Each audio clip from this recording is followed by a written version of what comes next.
Olá, pessoal, tudo bem? Nós vamos discutir aqui hoje a atuação empresarial, né? O nosso tópico de aula chamado As Empresas e o Meio Ambiente.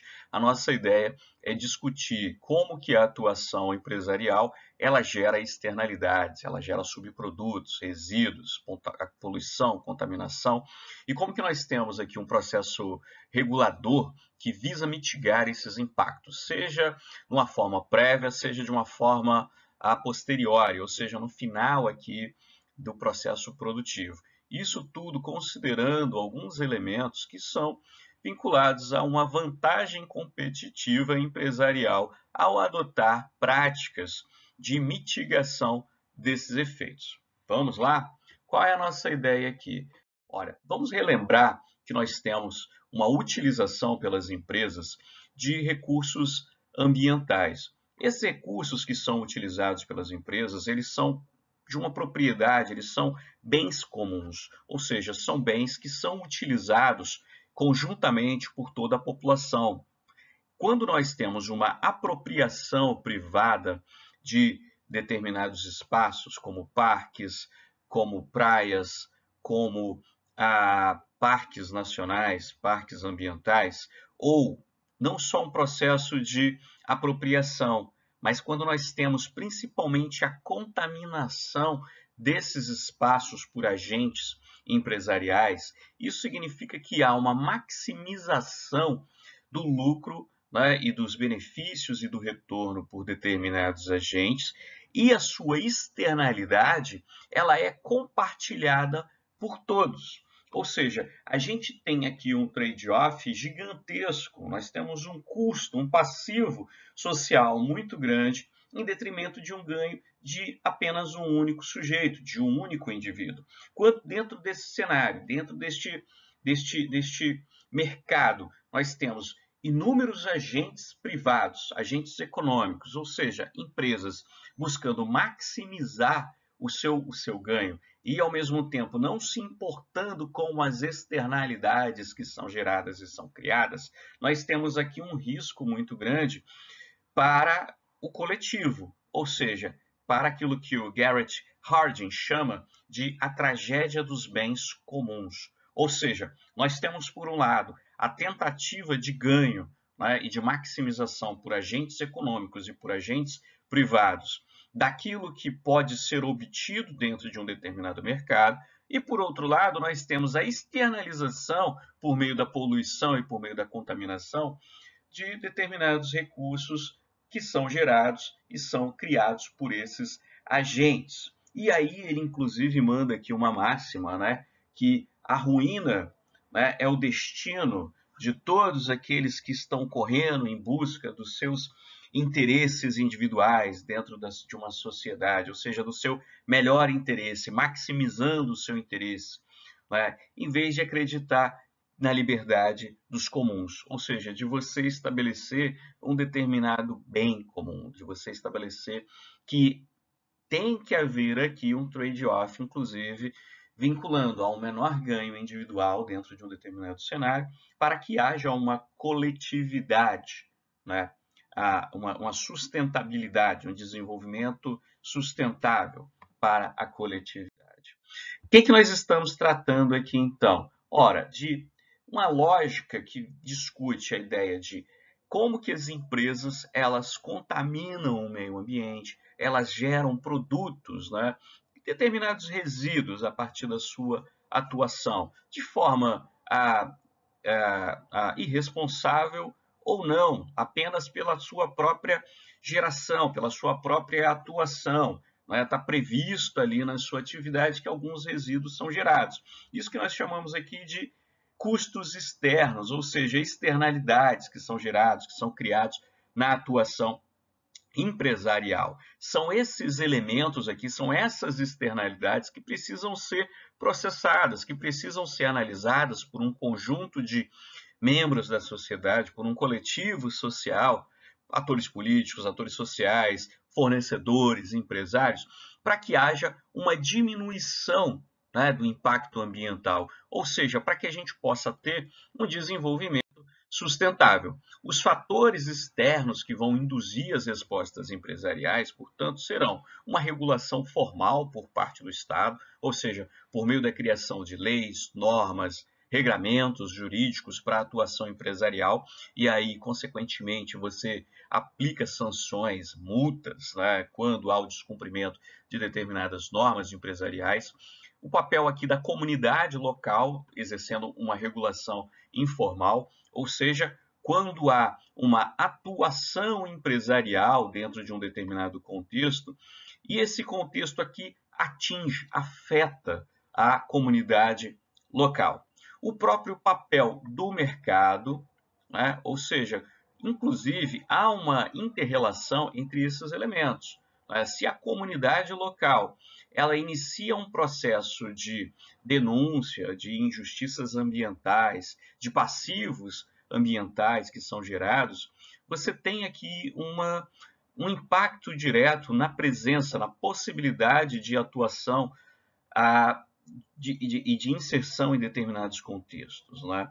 E também o próprio papel dos fornecedores, né? Que vão, seja do ponto de vista de uma certificação, seja do ponto de vista de você ter uma necessidade de controlar o que se passa na cadeia ali das suas atividades empresariais. Então, são elementos aqui que vão induzir uma resposta por parte das empresas na diminuição do seu passivo ambiental, né? Da diminuição aqui das respostas ambientais que são geradas e que são criadas. Algumas das respostas das empresas dentro deste cenário, então, que há uma produção, né, de contaminantes de uma maneira geral. Ora, por um lado, focar aqui na instalação de tecnologias, né, tecnologias no final do processo produtivo para reter a contaminação que é gerada, ou seja, aquele lixo que é gerado pela empresa, e aí você tem aqui inúmeros aspectos que estão vinculados, né, a um reuso de determinados subprodutos, resíduos que são criados pelas empresas, ou mesmo realizar atividades de prevenção da contaminação ao longo de todo o processo produtivo. Isso gera, pessoal, também alguns benefícios para a atuação empresarial. Não apenas aqui o investimento, né, que é necessário para o desenvolvimento tecnológico.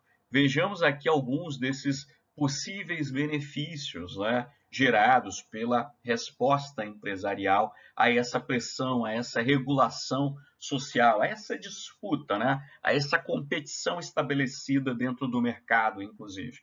Menores gastos, né, que podem ser gerados aqui com matérias-primas, energia e disposição de resíduos, com menor dependência de instalações de tratamento e de destinação final dos resíduos.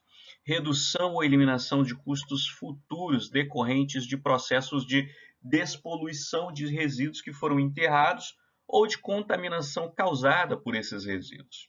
Menores complicações legais, inclusive diminuindo aqui, né, o pagamento de multas, menores custos operacionais, principalmente se a gente pensar no próprio processo de amortização de investimentos que são feitos, né, para a inclusão de elementos tecnologicamente mais avançados no processo de produção ou de operação empresarial, e menores riscos, né, para os funcionários, para o público, para o meio ambiente no geral.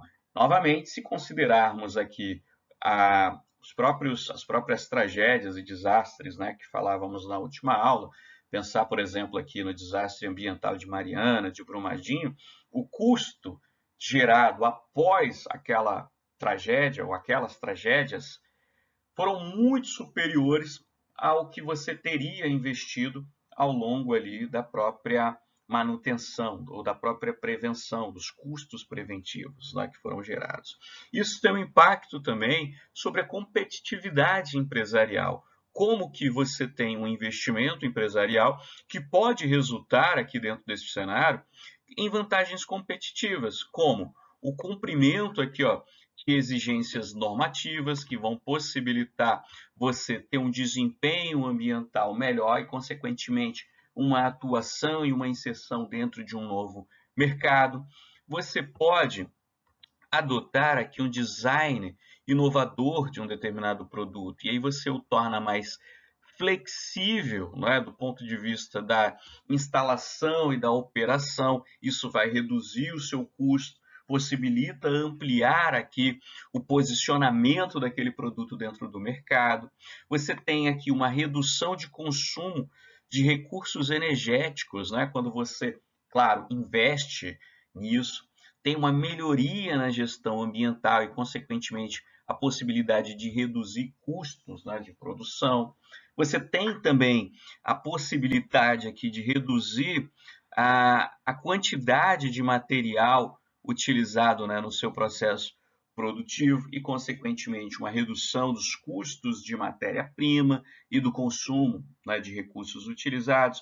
Enfim, você tem aqui uma possibilidade maior de ganho, né, dos produtos que são gerados, os seus bens, as mercadorias que são produzidas, elas passam a ter um posicionamento de mercado também diferenciado, distinto. Alguns elementos aqui e algumas opções que são adotadas por grupos empresariais, né? Opções estratégicas diante da própria legislação ambiental. Opções estratégicas, o não cumprimento, e aí, é claro, você vai ter, né, todo o impacto desse não cumprimento. O cumprimento, a organização escolhe uma estratégia reativa, né, limitando-se a cumprir a legislação vigente. Você tem aqui a possibilidade também de ter um cumprimento a mais, ou seja, eu vou cumprir aqui as normativas legais e vou adotar uma postura proativa, eu vou investir alguns milhões a mais, e isso poderá proporcionar um posicionamento estratégico também distinto, diferente, e com isso eu terei uma vantagem competitiva maior. A ideia de você ter um posicionamento de excelência comercial e ambiental, ou seja, uma gestão ambiental que é inerente ao seu próprio processo de gestão.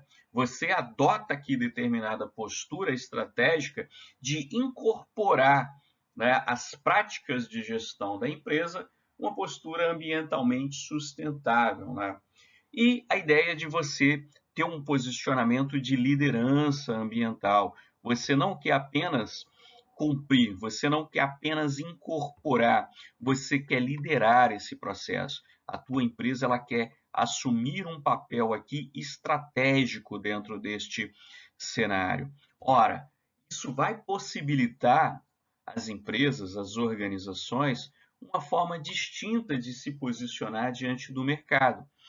Isso vai ter implicações as mais diversas, né? Seja do ponto de vista de possíveis multas e passivos ambientais, quando a opção é pelo não cumprimento, a um posicionamento que é um posicionamento de liderança de mercado, ou seja, de você criar determinadas estratégias e você assumir um perfil competitivo de longo prazo.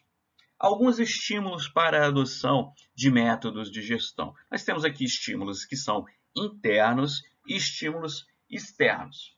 Dentro desses estímulos, dentre esses estímulos, nós destacamos aqui a necessidade de redução de custos.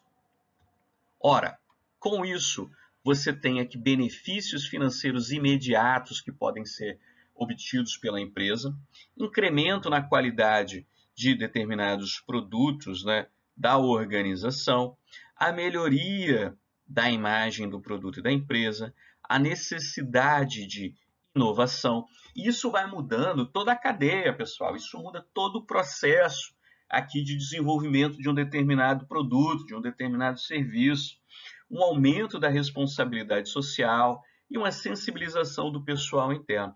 Todos esses elementos aqui, eles vão transformando, eles vão possibilitando, inclusive, o acesso a novos mercados, a novas certificações, e com isso a gente tem ganho, sim, para as atividades empresariais. Você tem aqui um passivo, né, inicial, um trade-off inicial, em que você terá que investir mais neste momento, no curto prazo, imediatamente, mas você tem um ganho de longo prazo. Você consegue amortizar o seu investimento e, com isso, você gera aqui condições de ter benefícios, estímulos internos.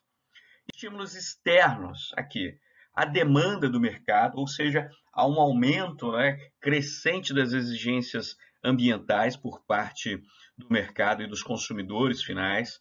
A concorrência, você se posiciona de uma forma distinta aqui em relação aos concorrentes, você se coloca na vanguarda de um determinado mercado. O poder público e a legislação ambiental, né, que estão ali, por um lado, coagindo e, por outro lado, criando aqui um marco, né, ao qual você tem que se adequar enquanto empresa. O próprio meio sociocultural, ou seja, as transformações, né, individuais e as transformações que ocorrem do ponto de vista do consumidor. E, evidentemente, as certificações ambientais, que vão possibilitar, né, aos empresários, aos empreendedores, um acesso a novos mercados. Tudo isso, evidentemente, né, está relacionado aqui ao impacto ambiental. Tudo isso que nós estamos falando hoje, toda essa relação, por mais que tenhamos, né, benefícios, que são os benefícios diretos e indiretos da adoção de uma agenda ambiental pelas corporações, né, aquilo que nós discutimos na aula anterior, como que você tem ganhos ao adotar uma postura e uma gestão que é ambientalmente responsável, mas principalmente você tem aqui uma responsabilidade de curto e de longo prazo nesse trade-off entre comunidades, entre meio ambiente e um compromisso com o desenvolvimento sustentável. E tudo isso está vinculado aí ao impacto socioambiental das atividades empresariais. Como que, na própria definição do CONAMA, qualquer alteração das propriedades físicas, químicas e biológicas do meio ambiente causados por qualquer forma de matéria ou energia resultante das atividades humanas, direta ou indiretamente as afetam, podem ser considerados aqui elementos vinculados a um impacto ambiental.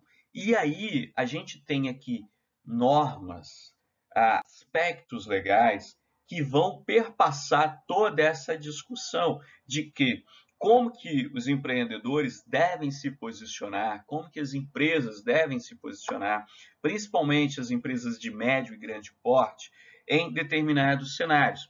E aí a gente tem que passar aqui, inevitavelmente, por algumas resoluções do CONAMA. Resolução número 237, de 1997, ela vai dispor, né, sobre as diretrizes para a política de avaliação de impacto ambiental. A resolução número 001, né, de 1986, porque ela mostra como que os estudos e relatórios de impacto ambiental eles podem e devem ser realizados. Lei complementar número 140, de 2011, que vai estabelecer as responsabilidades da União, dos estados e dos municípios e, evidentemente, as normas estaduais. Nós temos aqui um emaranhado jurídico gigantesco, ele é extremamente complexo, mas nós temos aqui alguns elementos que vão nos permitir compreender como que a ideia de analisar o impacto ambiental, ele, ao mesmo tempo, serve como uma medida preventiva do impacto gerado pelas organizações. Quando que nós temos...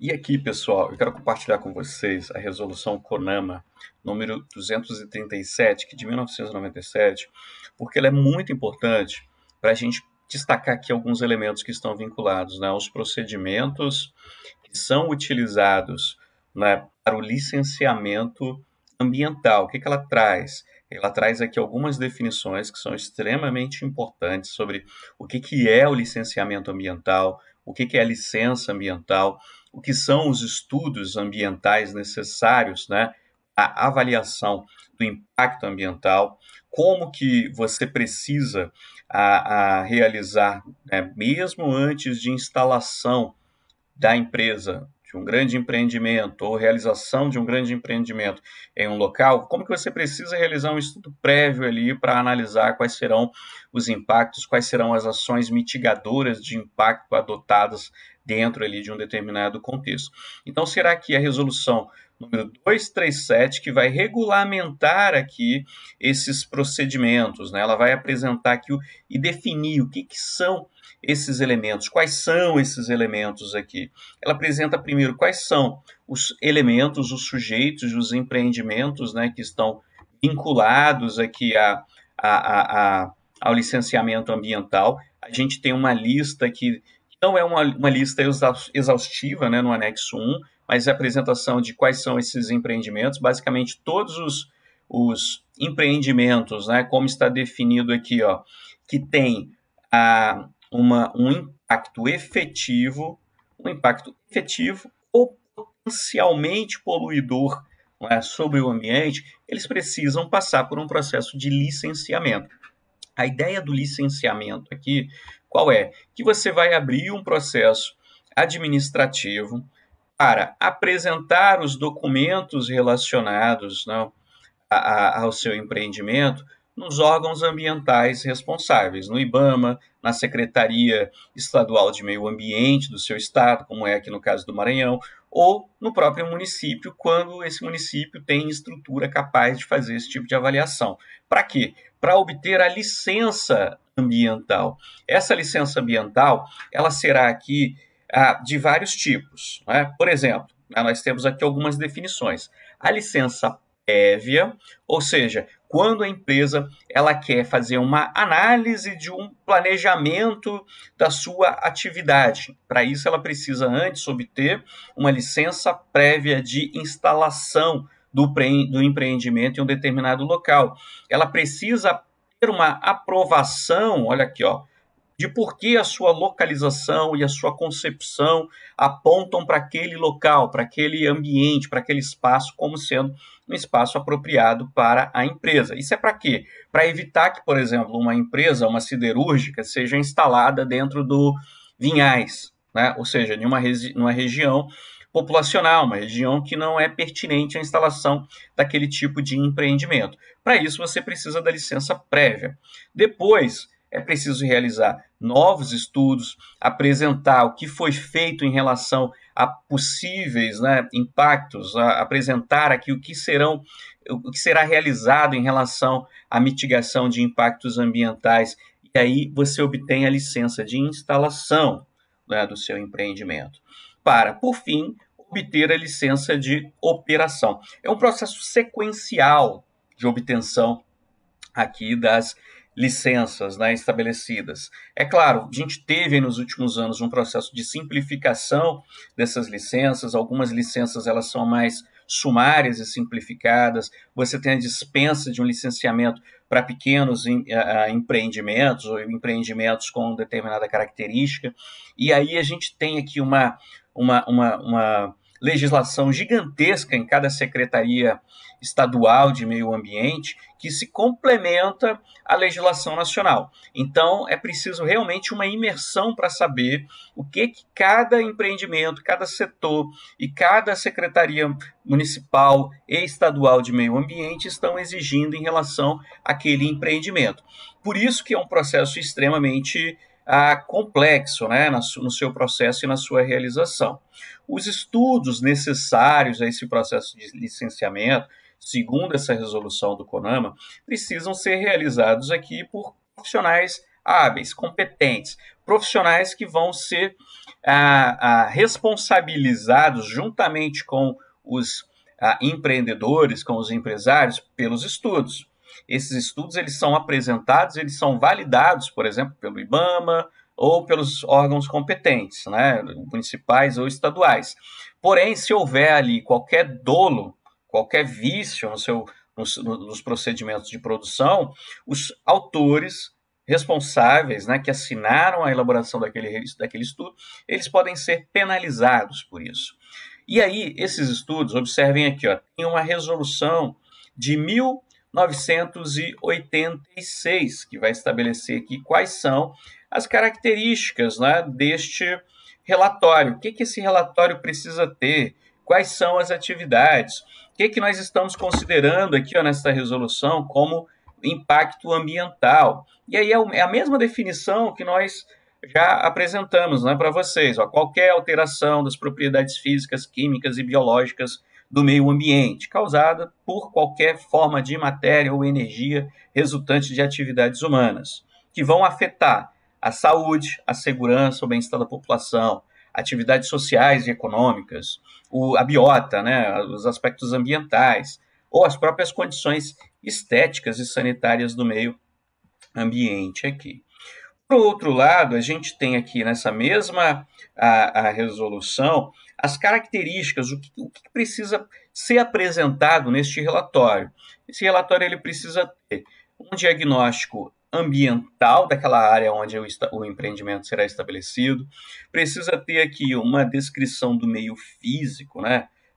Da água, do solo, do ar, do clima, destacar aqui os recursos, né, que serão explorados e como que esses recursos serão afetados naquele ambiente, o meio biológico e os ecossistemas naturais, o meio socioeconômico e como que ele será impactado, né, pela presença e pela instalação daquele empreendimento naquela localidade. Então, isso está estabelecido nessa resolução já aqui de 1986. E aí eu quero que vocês vejam aqui o seguinte, estes dois estudos são estudos diferentes, né, mas são dois relatórios de impacto ambiental. Um que é o coprocessamento para instalação aqui, né, de coprocessamento de resíduos no forno de produção de clinker da unidade de Adrianópolis. Né, esse aqui foi um estudo, um relatório de impacto ambiental que foi realizado para a instalação de uma empresa em Santa Catarina. E observe aqui o seguinte, ele tem 600 páginas, ele é gigantesco, ele tem aqui uma descrição pormenorizada de todos os procedimentos que serão adotados do ponto de vista legal, do ponto de vista dos aspectos locacionais, ou seja, de instalação da empresa, do empreendimento naquele local, estudos, né, de alternativas tecnológicas e locacionais para a instalação daquele empreendimento na localidade, a normatização, né, legal relacionada, ou seja, como que você esmiuça aqui o passo a passo de orientação, de adoção dos aspectos legais, e aí você entra principalmente aqui na caracterização do empreendimento, né? Como que aquele empreendimento ele se estabelece em um determinado local, o que ele vai produzir, quais são as suas características, e aí nós temos aqui algumas seções que são as seguintes, ó, o diagnóstico ambiental das áreas de influência. Aqui nós temos o meio físico, o meio biótico, nós temos aqui o meio econômico e temos aqui, ó, uma lista, cadê? Opa, sobe aqui. Aqui, ó, o meio socioeconômico e temos aqui também uma avaliação dos impactos ambientais, os impactos positivos, os impactos negativos, quais serão as ações mitigadoras de controle ambiental. Isso nós estamos ainda no sumário, né, deste relatório. Observem aqui um outro, que é um pouco mais enxuto, que ele é um pouco mais objetivo, né? Ele é de 2019, é bem recente. Como que ele tem aqui características relacionadas, né? A justificativa também do empreendimento, essas características, como que os aspectos legais da resolução do CONAMA são apresentados aqui neste relatório, ou seja, os mesmos elementos aqui eles são apresentados, e ele tem um layout que é um pouco mais sofisticado, né? Ele é um pouco mais bonito aqui, e mais enxuto também na apresentação das informações. Ele sai daquele relatório ali com um caráter mais técnico-científico mesmo, né? E adota aqui um relatório que é técnico-científico também, mas ele tem um visual muito mais agradável, né? E aí, o que é importante aqui, além disso, destacar? O custo da produção desses estudos e desses relatórios, ele é do empreendedor, né? Então, assim, a realização desses estudos, que tem um custo aqui médio de R$500 mil, por envolver uma equipe multidisciplinar, extremamente competente, né, que participa da elaboração desses estudos, ele tem um ônus, né, um ônus para os empreendedores, ele tem um custo, ele leva um tempo, ele tem uma demora. Ao mesmo tempo, não é só o caso de você e da gente observar, né, como a gente destacou aqui inicialmente, isso como um ônus, mas com os próprios benefícios que surgirão, né, que estarão vinculados à realização desses estudos preventivos de mitigação de impacto. Por fim, dê uma olhada aqui, ó, neste fluxo, né, do próprio IBAMA em relação a como funciona o procedimento de gestão melhor dizendo, de licenciamento ambiental. Desde o início aqui, né, do procedimento, como o procedimento ele é realizado a partir do cadastro técnico feito pelo empreendedor, depois ele preenche o formulário, depois o IBAMA avalia se aquele empreendimento é realizado naquele local ou não, até termos aqui uma análise se há um processo com EIA-RIMA, com estudo de impacto ambiental e com o relatório. Aí a gente pula para a segunda sequência aqui, ó. Ele tem um estudo, então? Bom, então vamos lá. Vamos realizar audiência pública, porque todo estudo de impacto ambiental ele precisa passar por um processo de realização de audiências, né? A comunidade ela é consultada, é um processo transparente, por isso que é um processo extremamente demorado. Isso exige a publicação no DOU, né, no Diário Oficial da União, você realiza audiência, tem mudança no relatório a partir da audiência? Sim, não, vai para o IBAMA emite parecer, né? E aí vocês já cansaram só de acompanhar, imagina fazer a gestão de todo esse procedimento, mas faz parte, é necessário. O que nós precisamos, Nós precisamos de órgãos públicos capazes de realizar de forma ágil, de forma direta, né, de uma forma com um melhor desempenho, esses procedimentos. Mas esses procedimentos eles são importantes, né? Eles vão possibilitar aqui uma entrega, né, de resultados mais sofisticados para a sociedade. Ok? Então, é isso, pessoal. Neste aspecto aqui, são esses elementos aqui que eu quero destacar com vocês, desse aspecto legal aqui dos procedimentos, ok? De acordo com uma pesquisa realizada pela Confederação Nacional da Indústria, as dificuldades encontradas no processo de licenciamento ambiental, elas estão relacionadas aos seguintes pontos, né? De acordo com o que o próprio texto, né, o livro texto apresenta e incorpora essa pesquisa aqui. É uma pesquisa que foi realizada no início dos anos 2000, mas que tem muitos elementos aqui de um diagnóstico que é atual, que permanece, né? Primeiro, 45% aqui vão apontar que há uma demora na análise dos pedidos de licenciamento. Gente, isso aqui é real. Você tem, principalmente, aí se a gente considerar o processo anterior à digitalização, nós temos aqui uma morosidade gigantesca na análise, na avaliação dos processos de licenciamento ambiental. E isso poderia atrasar sobremaneira, né, a obtenção das licenças e, consequentemente, o início das operações. Então, esse ponto, esse fato, realmente, ele ocorria. A ideia de você digitalizar os processos e os procedimentos é exatamente para tentar diminuir aqui essa morosidade na análise dos pedidos de licenciamento. Os custos dos investimentos necessários para atender às exigências. Os custos aqui, eles são do empreendedor. Um estudo de impacto ambiental, gente, ele fica aí na faixa de R$500 mil. Só de preparação de estudos e projetos para apresentar ao órgão, dificuldade de identificar e atender os critérios técnicos, dificuldade em identificar especialistas no assunto, algo que é extremamente pertinente. Né? Por quê? Porque é exatamente aqui um emaranhado de leis, de normas, de códigos que vão implicar nesta dificuldade, né, das empresas em contratar determinados especialistas, né, para atuação na área. Principais causas dos problemas, segundo esses empresários consultados pela Confederação Nacional da Indústria. Os requisitos exagerados da regulamentação ambiental. Isso aqui é polêmico, né, porque você, por um lado, tem, né, uma dimensão de uma regulamentação que pode beneficiar, claro, né, em inúmeros aspectos relacionados à competitividade, relacionados a um posicionamento estratégico dessas empresas, principalmente a inserção em alguns mercados. Por outro lado, se você realmente tem um processo burocrático muito grande que amarra, né, e principalmente uma autonomia muito grande dos órgãos municipais e dos órgãos estaduais, né, em estabelecer critérios e exigências próprias aqui em cada âmbito federativo para o processo de licenciamento ambiental, isso gera um transtorno realmente muito grande.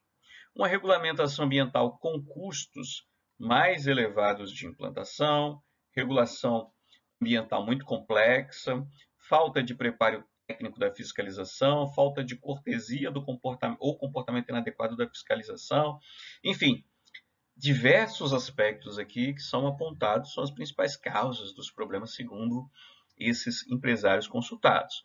Nós temos aqui alguns elementos que estão vinculados a uma mudança nesse processo, a uma simplificação, né, desde quando essa pesquisa foi realizada, que foi em 2004, né? Desde então, muitas mudanças foram introduzidas nos licenciamentos ambientais, porém, mesmo assim, muitos desses aspectos aqui, eles continuam, eles estão presentes ainda, né, quando nós estamos analisando a realização dos estudos de impacto ambiental. Quando a gente olha, né, indo além aqui, para a relação entre as empresas e a comunidade local, o impacto das atividades empresariais sobre as empresas, é principalmente importante a gente destacar a necessidade de um monitoramento constante, né, que é um aspecto que está vinculado à gestão de stakeholders, ou seja, qual é a imagem que você gera, qual é a imagem criada pela atuação empresarial dentro da comunidade. Será que os meus impactos ambientais eles estão afetando essas comunidades? O que eu posso fazer preventivamente para ter uma gestão mais efetiva desses stakeholders? E aí, pessoal, é o papel do administrador, é o papel do gestor, né, fazer esse acompanhamento, ter uma equipe de acompanhamento de redes sociais, de monitoramento de mídias sociais, para saber como que a empresa ela está aparecendo ali para essa comunidade.